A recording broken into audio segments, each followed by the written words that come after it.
कि रात को सोने से पहले एक बार आयतुल कुर्सी पढ़ लें। एक रिवायत के मुताबिक तो ये है कि अल्लाह ताला इस शख्स की भी और जो इसके महल्ले में है सब, उन सब की हिफाजत फरमाएगा सारी रात। हिफाजत किस चीज़ से? आप चोरी से महफूज रहेंगे, आप आग लगने से महफूज रहेंगे, आप छतें गिरने से महफूज रहेंगे। अब हमने चूँकि रात को सोने से पहले वज़ाइफ वगैरह पढ़ने छोड़ दिए, वरना मेरे आका सल्लल्लाहु अलैहि वसल्लम की आदत थी। सैयदा आयशा सिद्दीक़ा रज़ियल्लाहु ताला अन्हा कहती हैं कि सरकार जब बिस्तर पे लेट जाते तो कुल आऊज़ु बिरब्बिल फलक और कुल आऊज़ु बिरब्बिन नास, और एक रिवायत में चारों कुल पढ़कर और अपने हाथ पे फूंक मारते, दम करते और उसे पूरे बदन पे जहाँ तक आपका हाथ पहुँचता फेर लेते। हमारा क्या होता है, रात को टिकटॉक देख रहे हैं साहब, टिकटॉक देखते देखते कल्टी। अब टिकटॉक क्या बचाएगा? फिल्में देख रहे हैं, ड्रामे देख रहे हैं, फ़ोन पे बात कर रहे हैं, ताश की गड्डियाँ हाथ में हैं, लूडो खेल रहे हैं, ड्राफ्ट खेल रहे हैं, और अगर लेट भी गए तो सितारों को देख रहे हैं। अगर सहन के अंदर है या कमरे में है तो छत पे पंखा घूमते हुए देख रहे हैं, इधर देख रहे हैं उधर। भाई कुछ पढ़ ही लो भाई, पढ़ने में क्या जाता है। लेकिन आप ये महसूस करेंगे, आप पढ़कर देखें कि नफ्स इतना सख्ती और तंगी महसूस करेगा, हालांकि आधा घंटे से आप खामोश पड़े रहें, नफ्स कुछ नहीं कहेगा।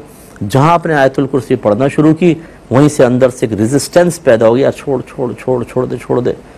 चारों कुल पढ़ना अजाब बन जाएगा, हालांकि चंद सेकंड के अंदर आप पढ़ सकते हैं। मेरे ख्याल में 2 से 3 मिनट में सब कुछ हो जाएगा। तो कम से कम आयतुल कुर्सी पढ़ने की आदत डालें। मैं सबसे गुजारिश करता हूँ, हमारी बहनें बच्चों के साथ, बच्चे होते हैं ना छोटे छोटे, कैंची रख देंगी। भाई क्यों रखें? वो सुना है कि लोहा रख दो तो फिर उस पर असर नहीं होता बच्चे पे। अरे भाई ये टोट के चलो आप इख्तियार करो, मैं मना नहीं कर रहा हूँ, लेकिन आपके नबी सराहतन कह रहे हैं आयतुल कुर्सी पढ़ें, बच्चे पे दम करें, एक हिसार कायम हो जाएगा, इंशाल्लाह बच्चे की हिफाजत होगी। जो कुरान में हदीस में उसको नहीं इख्तियार करना। कैंचियाँ, कांटे, चम्मच, छुरियाँ ये रख लो सिराने, सब हो जाएगा। गाड़ी खरीदेंगे उसमें जूता लटका देंगे पीछे, आपने देखा है वो। अब वो जूते से क्या होगा भाई, वो किसी ने कह दिया होगा जूता लटका दो नज़र नहीं लगेगी, या वो काला सा कपड़ा बांध देंगे पीछे रिबन सा, उस पर नहीं लगेगी। इसी तरह वो बच्चे को ज़रा नहलाएंगे धुलाएंगे, यहाँ एक टीका मार देंगे। और हम तो बचपन में देखते थे वो पेट पे ना क्रॉस सा बना देती हैं वो सुरमे से, और पेट ढक देती हैं। अब यानी क्रॉस हिफाजत करेगा हमारी। अरे भाई चलो, मैं इसको नाजायज़ नहीं कह रहा हूँ, अगर आपके ख़ानदान में मारूफ है आप ये टोट का इस्तेमाल कर लें, लेकिन इसको ज़िम्नी हैसियत रखें। जो अल्लाह उसके रसूल हमें हिफाजत के बारे में कन्फर्म बता रहे हैं, उसे इख्तियार क्यों नहीं करते हम? उनसे इतने दूर क्यों हो गए हैं? हर एक से पूछते हैं कोई चीज़ बताओ यार घर की हिफाजत के लिए, घर की बरकत के लिए। क्यों? कि आपका मज़हब इतना नाकिस हो गया है कि वो तालीम ही नहीं दे रहा, तो आपको पूछने की ज़रूरत पड़ी है। कोई कहता है गिदड़ सिंगी रख लो, कोई वो घोड़े की नाल ला के उसको दरवाजे पर ठोंक देगा। अब इसके नीचे से गुजरोगे, ओ जी लक्ष्मी आ जाएगी घर के अंदर।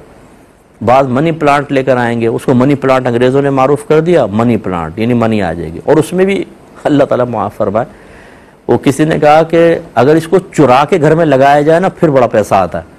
अरे भाई चोरी हराम, उसको घर में लगाओगे अल्लाह बरकत देता है, ये मनी प्लांट देता है। अल्लाह ताला अक़ीदे को और एतिक़ाद को मजबूत रखे, आमीन। व आखिरु दावाना अनिल हम्दुलिल्लाहि रब्बिल आलमीन। बाद औक़ात हम एक तो बेमहल क्वेश्चन करते हैं, इतने लंबे लंबे क्वेश्चन व्हाट्सएप के ऊपर, भाई उसके ऊपर वो एक बाहम राबते का ज़रिया तो है, लेकिन वो दारुल इफ्ता नहीं है।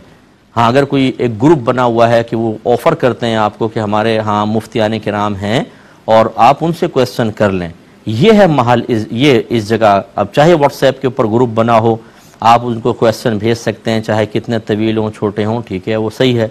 लेकिन जब ऐसा दारुल इफ्ता वगैरह नहीं है, आप किसी आलिम से कांटेक्ट में हैं, तो फिर आप उनसे लंबे लंबे क्वेश्चन, एक तो ये अदब नहीं है। मतलब हम किसी डॉक्टर को कभी ऐसा नहीं होगा कि उसको मतलब मैसेज करके उससे इलाज करवा रहे हों। हम क्लिनिक जाते हैं, बैठते हैं, इंतज़ार करते हैं, वक्त आता है, चेकअप होता है, दवा लिखी जाती है, ख़रीदते हैं, फिर अपना उस दवा को पीते हैं। और अगर मतलब खुदा न खास्ता एडमिट होना पड़े तो फिर वहाँ पर रुकना पड़ता है। ऐसी किसी वकील से थोड़ी बहुत मुशावरत तो चल जाती है, लेकिन जब बाकायदा आपको केस लड़ना होता है तो आप उसके ऑफिस में जाते हैं, वकालतनामा भरते हैं, एफिडेविट फिल किया जाता है, जमा कराया जाता है, और उसके बाद फिर मामलात आगे चलते हैं। लेकिन दीन एक ऐसा है कि हम चाहते हैं घर बैठे बड़ी आसानी से हमें हासिल हो जाए। तो फिर चले हासिल हो जाए, हो रहा है तो बहुत अच्छी बात है। जैसे मैंने कहा कि कोई मजमुआ यानी कोई ग्रुप ऐसा बना हो व्हाट्सएप पर तो ठीक है, लेकिन जब नहीं है तो फिर ये मामला ठीक नहीं होता कि आप लंबे लंबे क्वेश्चन करें, छोटे क्वेश्चन कर लें या इजाज़त लें कि इजाज़त दें तो मैं क्वेश्चन कर लूँ, वहाँ से इजाज़त मिले तब आप करें। दूसरी बात यह कि फ़र्ज़ कर लें आप किसी आलिम दीन के पास बैठें, वो कोई बात कह रहे हैं तो अब मौजू बदल गया है, वो कोई और बात कह रहे हैं, आप कोई और बेमहल क्वेश्चन कर डालें कि सब या आपकी ज़रूरत का क्वेश्चन है बाकी का नहीं है। अब ये तो गलत होगा और मुनासिब नहीं है कि वो आलिम बाकी सबको नज़रअंदाज करके फ़कत आपको जवाब दे, जबकि वो मसला सबकी ज़रूरत का भी ना हो। ये बेमहल क्वेश्चन हुआ। और ये बिल्कुल मतलब ऐसे ही एक आलिम दीन बयान कर रहे थे, लोग सवाल वगैरह कर रहे थे, एक आदमी बड़ा खामोश बैठा था तो वो बड़े मुतासिर थे कि ये मतलब बहुत बुर्दबार आदमी है कि कोई ये मतलब खामोशी से सब चीज़ें सुन रहा है। तो आपने उनसे कहा कि आप कोई सवाल नहीं करते। वो कहने लगा सर मैं सोच रहा हूँ अगर किसी दिन सूरज ना निकले तो क्या होगा। तो हज़रत ने फरमाया कि तुम्हारा खामोश रहना ही बेहतर था। यानी इल्मी गुफ्तगू चल रही है और तुम उस गौर तफक्कुर में लगे हुए और फिर उसको ज़ाहिर कर रहे हैं। तो ये मतलब मामलात होते हैं, बरमहल क्वेश्चन हो। अच्छा, इसी तरह सामने वाले की कैफियत हो, उसकी तबीयत ख़राब है, वो कह रहा है मेरी तबीयत ठीक नहीं है, मुझे ड्रिप चढ़ रही है, मैं इस वक्त बेड पे लेटा हुआ हूँ, मैं कि अच्छी बात जो है वो बाद औक़ात फासिक व फाजिर से भी हासिल हो सकती है, बेअमल से भी हासिल हो सकती है। उसने शैतान ने जब ये बात बयान की है कि आप रात को आयतुल कुर्सी पढ़ के सो जाएं तो अल्लाह ताला शैतान से यानी ख़ुद अपने बारे में कह रहा है कि मुझसे आपकी हिफाजत करेगा। और नबी करीम ने उसकी तायद और तौसीक़ फरमाई कि उसने सच कहा। लेकिन ये ज़रूर है इस किस्म की रिवायत को बयान करके बाज़ लोग ये कहते हैं भाई देखो इल्म किसी से भी आ जाए। यहाँ देखो ना शैतान ने एक बात बताई, किसी से भी सीख लो, नहीं, उसने कोई ईमानियात की बात नहीं की थी। जबकि आप अगर ये कह देंगे कि किसी से भी इल्म सीख लो तो नतीजा क्या निकलेगा कि अगर हम किसी से इल्म सीखने जाएंगे हो सकता है कि वो गलत किस्म की बात करें। यूट्यूब के ऊपर देखें बहुत सारे लोग बैठे हुए हैं जो आलिम भी नहीं हैं, कुछ जानते भी नहीं हैं। हम जैसे लोग जो इल्म से शग़फ़ रखते हैं वो देखते हैं इतने सतही किस्म की, बल्कि बात वक़्त बिल्कुल गलत बात, लेकिन एक हाथ में कुरान दूसरे हाथ में बुखारी पकड़ी हुई है और बयान कर रहे हैं और लोग बेचारे समझते हैं बिल्कुल सही कह रहा होगा। हर एक काबिल एतमाद नहीं होता।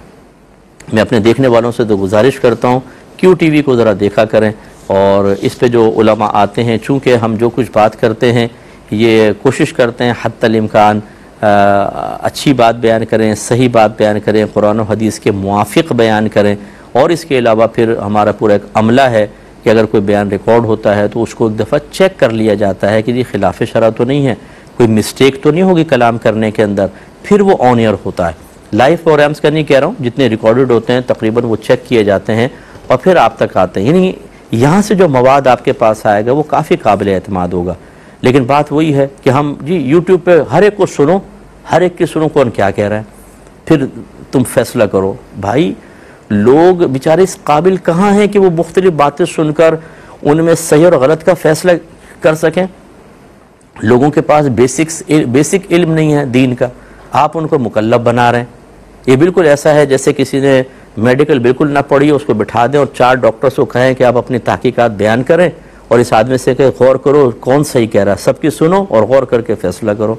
ये कैसे करेगा? उसे क्या पता कौन सही कह रहा है कौन गलत, वो इस फील्ड का ही नहीं है। इसी तरह सिर्फ मुसलमान हो जाने से कहाँ साबित हुआ कि आप अकीदा भी सारा जानते हैं, फ़िक़्ह भी सारा जानते हैं, तफसीर भी आप जानते हैं, हदीसों की शरह भी जानते हैं। अब सामने वाला बयान कर रहा है और आप फैसला कर सकते हैं कौन सही कौन गलत। ये खामखा का मुकल्लफ बनाना है आदमी को और इसी से तबाही हुई है। जब हमारे नौजवान बच्चे बच्चियों ने हर एक को सुनना शुरू किया तो कभी किसी की गलत बात यहाँ बैठ जाती है, हालांकि दलील गलत, बात बिल्कुल बेवज़न सतही किस्म की बात, लेकिन सामने वाले में सलाहियत ही नहीं है कि उसको जांच सके और वो दिल में असर कर गई और उसको बुनियाद बनाकर ईमान भी गए, एतिक़ाद गया, अमल गया, गुमराह हो गए हज़ारों लोग। क्योंकि मेरी तो ये फील्ड है, तकरीबन ये 33वां साल मेरा चल रहा है, 33वां या 34वां साल अल्हम्दुलिल्लाह मुसलसल इस फील्ड में मैं काम कर रहा हूँ और सैकड़ों हज़ारों लोग मुझसे इस सिलसिले में इसी तरह के कलाम कर चुके हैं कि हमने फ़लाँ को सुना हमारा तो एकदम जहन ख़राब हो गया, फ़लाँ को सुना बातिन ख़राब हो गया। इसलिए इसका मुकल्लफ नहीं बनाना चाहिए।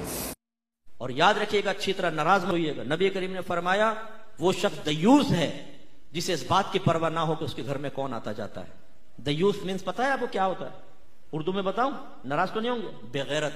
यानी अगर हमारी ज़ौजा, हमारे घर की औरतें नामहरमों से हंस हंस के बातें कर रही हो, नामहरम वो घर में घुसेड़े, तो याद रखें ऐसे शख्स को आपके नबी ने दय्यूस कहा है। नामहरम कौन होता है? ये नहीं कि कोई अजनबी घर में मोहल्ले का लड़का घुस रहा हो, खालाजाद, फुप्पीजाद, चचाजाद, मामूजाद, इन कजनों से पर्दा है आपकी बीवी का, वो नामहरम है। इसी तरह लड़की का और खालू का पर्दा होता, इसी तरह आपका और मुमानी का पर्दा है।